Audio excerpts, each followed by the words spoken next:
Opinion nga Faton Mehmeti.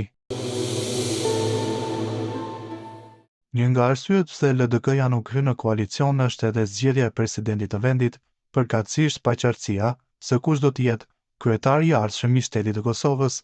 Një koalicion midis vetëvendosjes dhe LDK-s nuk është i mjaftueshëm për të siguruar 81 votat e nevojshme të deputetëve të pranishëm në momentin e votimit.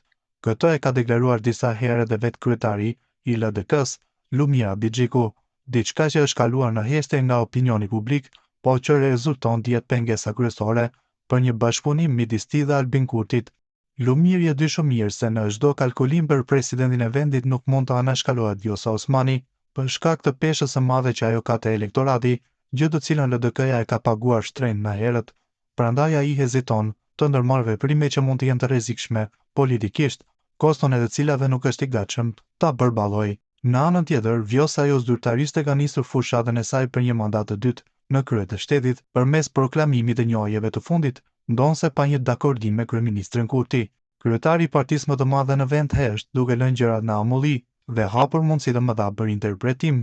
Kurti nuk duket i interesuar të paktën për momentin që të diskutojë për presidentin e vendit, për shkak të mjekullës së krijuar nga raportet e tensionuara me Vjosën dhe pritjes së afatit kushtetues deri në vitin e ardhshëm.